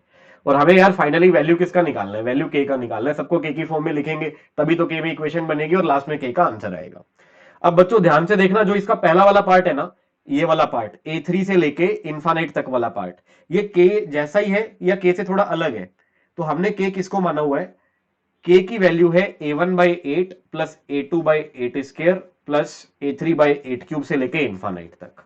तो यार ये जो पार्ट आपको दिखा ना फर्स्ट वाला पार्ट, इसमें दो टर्म्स मिसिंग है। अगर वो दो टर्म्स इसमें और होते तो ये K बन जाता। वो कौन से दो टर्म्स है भाई? ध्यान से देखिए, first term and second term A1/8 और A2/8 स्क्वायर, यदि यहां पर ऐड कर दे और सब्ट्रैक्ट कर दें तो क्या ये K बन जाएगा? तो चलिए इसको अगली अगली स्क्रीन पे लेके चलते हैं।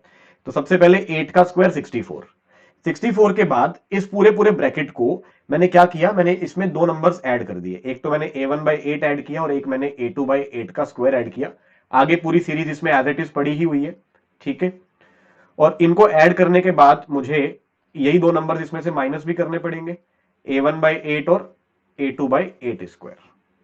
हाँ भाई, सबको समझ आ गया? इज इक्वल टू, अब सेकेंड टर्म को ध्यान से देखिए। तो सेकेंड टर्म में क्या है? 2 इंटू 8, 2 इंटू 8 तो 16 हो गया। और यहां पर आपको सिर्फ एक नंबर को ऐड करना पड़ेगा इसे के की फॉर्मेट में बनाने के लिए। वो एक नंबर है A1/8, जैसे कि आपने लेफ्ट हैंड साइड में किया है। तो 16 का मल्टीप्लाई, मैं ब्रैकेट यहां से शुरू कर रहा हूं भाई, 16 का मल्टीप्लाई आपका A1/8 को मैंने डिवाइड प्लस और माइनस किया, फिर A2/8 स्क्वायर, A3/8 क्यूब, ये सम भी आपका इन्फानाइट तक जाएगा। और अगर ये इन्फानाइट तक जाएगा तो इसकी वैल्यू भी K हो जाएगी, क्योंकि इन्फानाइट को इस बात से फर्क नहीं पड़ता कि उसमें एक टर्म ज्यादा है या कम है। इन्फानाइट टर्म्स तक जाएंगे तो सबको K लिख पाएंगे। और इसमें से हम माइनस कर देंगे बच्चों A1/8, और लास्ट में प्लस में K तो है ही है। अब ध्यान से देखना, 64 का मल्टीप्लाई हो रहा है, यहां से लेके यहां तक का समेशन, इन्फानाइट टर्म्स का समेशन तो K हो जाएगा। और माइनस एक ब्रैकेट है, ब्रैकेट में A1/8 और A2/8 स्क्वायर है। A1 और A2 की वैल्यूज क्वेश्चन ने 1 1 दे रखी है पहले से, तो यहां पर आपको लिख देना है 1/8 और 1/8 स्क्वायर। ठीक है जी, लेफ्ट हैंड साइड का काम खत्म। इज इक्वल टू 16, 16 के बाद ये भी आपका K बन गया और K माइनस 1/8 बन गया और लास्ट में प्लस K बन गया। तो यहां पर आप इसको मल्टीप्लाई करना शुरू करिए, 64K, फिर 64 इंटू 1/8 तो माइनस में 8 आ जाएगा, 64 इंटू 1/64 तो माइनस में 1 आ जाएगा, equal to 16K, minus 16 into 1/8 -2 आ गया और प्लस में फिर से K आ गया। ये सारा का सारा K उठा के लेफ्ट हैंड साइड में ले आओ, तो लेफ्ट हैंड साइड में बनेगा 47K। अच्छा, डायरेक्टली 47K बन गया जो आपको चाहिए था, है ना? तो ये एक अच्छी बात हो गई है।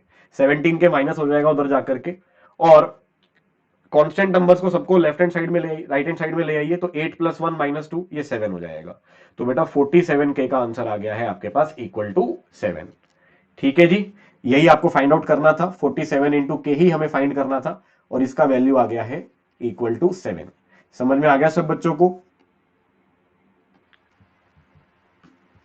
तो बच्चों नेक्स्ट टॉपिक है टेलीस्कोपिक सीरीज। ठीक है, टेलीस्कोपिक सीरीज में क्या होता है, हम उस श्रेणी के सभी पदों को ना दो दो पदों के अंतर में लिख लेते हैं, और फिर वो पद आपस में कैंसिल होना स्टार्ट होते हैं, और करते करते सभी टर्म्स कैंसिल हो जाते हैं। उसमें सिर्फ पहले टर्म का फर्स्ट हिस्सा बचता है या फिर सेकंड हिस्सा बचता है, और इसी प्रकार लास्ट टर्म का एक हिस्सा बचता है। तो जहां पर ये कैंसिलेशन स्टार्ट हो जाता है उसको हम बोलते हैं टेलीस्कोपिक सीरीज। टेलीस्कोपिक सीरीज का सम निकालने के लिए आपको क्या करना होगा भाई, जो भी आपको पद दिया गया है उसको आप दो पदों के डिफरेंस में लिख लोगे। ठीक है, दो अलग अलग पदों के डिफरेंस में लिख लोगे, और इस प्रकार से लिखोगे कि एक यदि r का फंक्शन है तो दूसरा r-1 का फंक्शन होगा। ठीक है, तभी कैंसिलेशन स्टार्ट होगा, वरना कैंसिलेशन स्टार्ट ही नहीं होगा। या फिर आप ऐसा भी कह सकते हो कि एक यदि r का फंक्शन है या r+1 का फंक्शन है तो दूसरा r का फंक्शन होगा। ठीक है बेटा, क्योंकि यदि आप tr को इस फॉर्मेट में एक्सप्रेस करोगे, अंतर में एक्सप्रेस करोगे, तभी आप सभी टर्म्स को कैंसिल होता हुआ देख पाओगे। तो अगला स्टेप होता है कि इसी पे सिग्मा लगा दो। तो अगर आप इस पे सिग्मा लगाओगे tr पे, tr इक्वल टू 1 से लेकर n, और यदि आपने tr को vr-1 के फॉर्मेट में लिख रखा है, तो देखो बच्चे कैसे हर एक टर्म आपस में कैंसिल होगा। जैसे आपने r को 1 पुट किया तो पहला टर्म v1 - v0 आया, r को 2 पुट किया तो v2 - v1 आया, r को 3 पुट किया तो v3 - v2 आया, और इसी प्रकार से यदि आप r को n पुट कर दोगे तो vn - vn-1 आ जाएगा। और ये प्लस v1 -v1 से कट जाएगा, प्लस v2 -v2 से कट जाएगा, प्लस v3 -v3 से कट जाएगा, और इस प्रकार आप यहां अंदर ही अंदर मन की आंखों से देखिए तो सारे टर्म्स कट जाएंगे। ठीक है, सिर्फ आपके पास क्या बचा, एक तो लास्ट से vn बचा और एक शुरू से v0 बचा, तो आपकी सीरीज का सम भी बस vn - v0 आ गया। तो ये सीरीज थोड़ी सी डिफिकल्ट इस प्रकार पड़ सकती है कि आपको खुद को दिमाग चलाना पड़ेगा कि हम किस प्रकार किसी पद को दो अलग पदों के अंतर में लिखें ताकि कैंसिलेशन स्टार्ट हो जाए। तो उसका हिंट बेटा मैंने आपको यही दिया है कि आप कोशिश करना एक फंक्शन आर का बन जाए और एक फंक्शन r-1 का बन जाए। इस बात का मतलब यह है कि जैसे एक फंक्शन आर का बन गया तो दूसरा फंक्शन उसी फंक्शन में आर को या तो r-1 से रिप्लेस करके बन रहा हो या आर को r+1 से रिप्लेस करके बन रहा हो, तो कुछ इस प्रकार से बने। तो बच्चों इसे एग्जांपल देख लेते हैं। ठीक है, तो पहली सीरीज आपके सामने आ गई है, क्वेश्चन नंबर 47। तो इसके अंदर सबसे पहले पहचानेंगे कैसे यार कि टेलीस्कोपिक सीरीज लगाना है या नहीं लगाना है। तो हमारे लिए तो बहुत आसान तरीका है कि बेटा जेईई मेंस में जो भी क्वेश्चन आएगा वो या तो एपी जीपी एचपी एजीपी से आएगा या फिर वो मिसलेनियस सीरीज से आ रहा है। अगर मिसलेनियस सीरीज से आ रहा है तो उसके अंदर या तो sigma r square sigma r cube का फॉर्मूला लगेगा, और यदि इन ये जनरल टर्म में ये सब टर्म्स भी नहीं बन रहे हैं, कुछ अलग बन रहा है, तो इसका मतलब फिर वो क्वेश्चन टेलीस्कोपिक का है। तो जितनी बातें आपको पढ़ा दी हैं अगर उनमें से कुछ बन जाए तो वो मेथड लगेगा, यदि उनमें से कोई भी चीज ना बने तो टेलीस्कोपिक लगेगा। ठीक है, ये हमारे लिए एक छोटा सा तरीका है जिससे आप जल्दी से जल्दी पहचान लोगे कि सीरीज टेलीस्कोपिक से सॉल्व होगी या नहीं होगी। तो आपको एक सीरीज दे रखी है जिसके 20 पदों का योगफल आपको निकालना है, या योगफल आपको k/21 दे रखा है और आपको k का मान निकालना है। तो भाई ध्यान से देखो, इसका टीआर निकालना पड़ेगा। टीआर कैसे निकालोगे? टीआर का डिनोमिनेटर निकालना तो बहुत आसान है, क्योंकि पहले पद के अपॉन में 1 का स्क्वायर है, दूसरे पद के अपॉन में 1 स्क्वायर प्लस 2 स्क्वायर है, तीसरे पद के अपॉन में 1 square plus 2 square plus 3 square है। तो आरएच पद के अपॉन में 1 square plus 2 square plus 3 square से लेके आर के स्क्वायर तक आ जाएगा।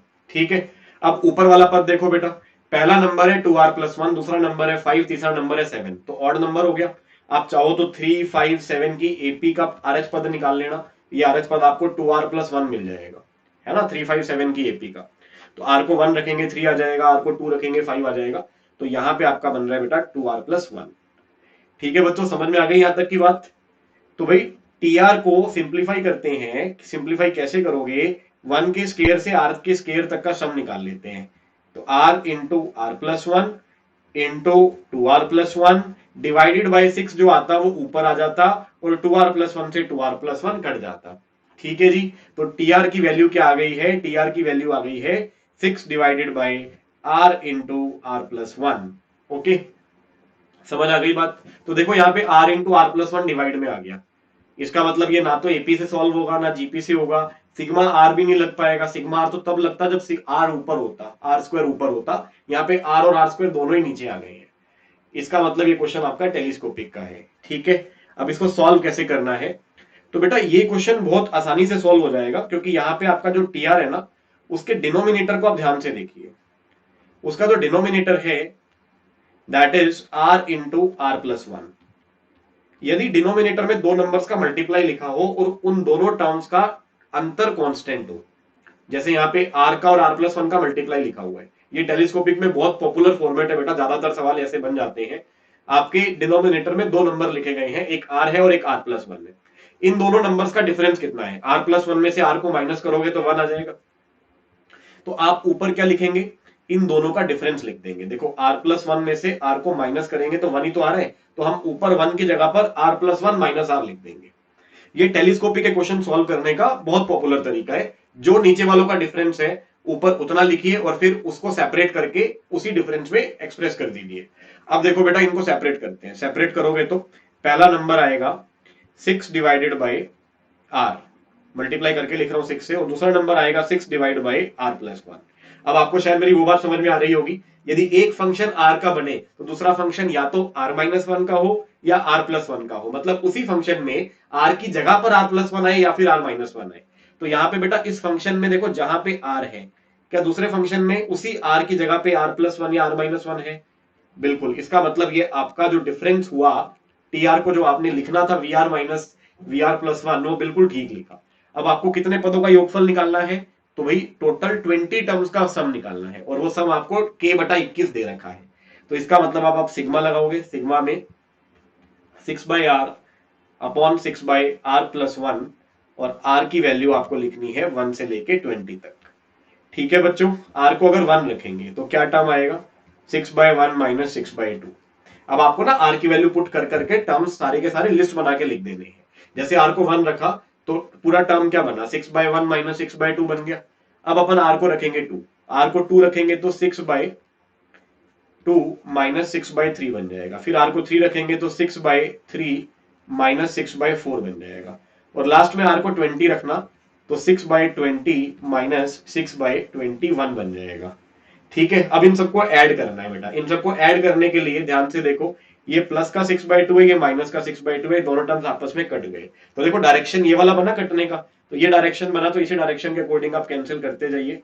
-6/3 से +6/3 कट गया, और ये बीच में सारे टर्म्स बेटा सेम पैटर्न के होते हुए कट जाएंगे। ठीक है, और आपके पास क्या क्या बचेगा, सिर्फ पहले टर्म का 6 पॉजिटिव में और दूसरे टर्म का, लास्ट टर्म का माइनस का 6/21 नेगेटिव में। 6 कॉमन ले सकते हैं, तो यहां से आ जाएगा 1 minus 1/21 which is equal to 20/21। Answer is 120/21। आपको बोल रखा था कि आंसर k/21 आएगा, तो k का वैल्यू कितना लिख देंगे बच्चों, 1 k का वैल्यू डायरेक्टली कितना लिख देंगे, 120। ठीक है जी, तो ये टेलीस्कोपिक को सॉल्व करने का तरीका होता है। तो आई होप कि सबको समझ में आ गया होगा। तो चलिए इसी प्रकार का नेक्स्ट क्वेश्चन ट्राई करते हैं। तो भाई नेक्स्ट क्वेश्चन में आपको 10 पदों का योगफल निकालना है। श्रेणी को ढंग से पढ़िए। पहला पद है 3 का स्क्वायर अपॉन 3/1 का स्क्वायर इंटू 2 का स्क्वायर। दूसरा पद है 5/2 का स्क्वायर इंटू 3 का स्क्वायर, और इस प्रकार से चलता जा रहा है। यहां पर एक बात बहुत आसान है कि आपको जनरल टर्म भी निकालने की आवश्यकता नहीं है, क्योंकि नीचे जो आपको दो टर्म्स का मल्टीप्लाई दे रखा है ना, 1 स्क्वायर और 2 स्क्वायर का मल्टीप्लाई दे रखा है, आप इनका ही एक बार माइनस करके देख लो। अगर डिनोमिनेटर में कुछ नंबर्स का मल्टीप्लाई दे रखा होता है ना, सबसे पहले आप उनको माइनस करके देखा करो। जैसे यहाँ पे 2 का स्क्वायर है, 1 का स्क्वायर है, 2 स्क्वायर में से 1 स्क्वायर माइनस कर दो बेटा, कितना आएगा, तो 3 आएगा, जो कि न्यूमिनेटर में लिखा हुआ है। सिमिलरली सेकंड टर्म देखो, सेकंड टर्म में 3 का स्क्वायर है, 2 का स्क्वायर है, 3 के स्क्वायर में से 2 का स्क्वायर माइनस करो, तो 9 में से 4 माइनस करोगे 5 आ जाएगा। तीसरे टर्म में 4 का स्क्वायर है नीचे और 3 का स्क्वायर है, ठीक है, तो आप इनको माइनस करोगे तो 7 आ जाएगा, वो 7 ही तो ऊपर लिखा हुआ है। इसका मतलब हम डायरेक्टली इस क्वेश्चन को सॉल्व कैसे करेंगे, हम इस 3 को लिखेंगे 2 का स्क्वायर माइनस 1 का स्क्वायर, और डिवाइड में 1 का स्क्वायर इंटू 2 का स्क्वायर ऑलरेडी लिखा हुआ है ना भाई। अब समझो बात को भाई, अगर आपके डिनोमिनेटर के दोनों नंबर्स का डिफरेंस आप न्यूमिनेटर में बना पाते हो ना, ये टेलीस्कोपिक का वेल पॉपुलर फॉर्मेट है, डायरेक्टली आपके आंसर्स आ जाएंगे। सेकंड टर्म में जो ऊपर 5 लिखा हुआ है, उस 5 को मैं लिखूंगा 3 का स्क्वायर माइनस 2 का square upon 2 square into 3 square. Third term को मैं लिखूंगा 4 स्क्वायर माइनस 3 स्क्वायर अपॉन 3 का स्क्वायर इंटू 4 का स्क्वायर, और ये सीरीज आपको 10 टर्म्स तक लेके जानी है। ठीक है, तो 10th टर्म का अनुमान लगाओ बेटा। फर्स्ट टर्म में 1 इंटू 2 है, सेकंड में नीचे 2 इंटू 3 था, थर्ड में नीचे 3 इंटू 4 था, तो बिल्कुल 10th टर्म में 10वें पद में नीचे 10 का स्क्वायर गुणा 11 का स्क्वायर आ जाता, तो ऊपर भी इसी पैटर्न के अकॉर्डिंग 11 का स्क्वायर माइनस 10 का स्क्वायर बन जाता। आ गया समझ में। आप सेपरेट करेंगे, तो फर्स्ट टर्म को भी सेपरेट करिए। फर्स्ट टर्म को सेपरेट करेंगे तो 2 स्क्वायर अपॉन 1 स्क्वायर 2 स्क्वायर में से 1 square upon 1 square 2 square minus हो जाएगा। उसके बाद सेकेंड टर्म को सेपरेट करिए, तो 3 स्क्वायर अपॉन 2 स्क्वायर 3 स्क्वायर में से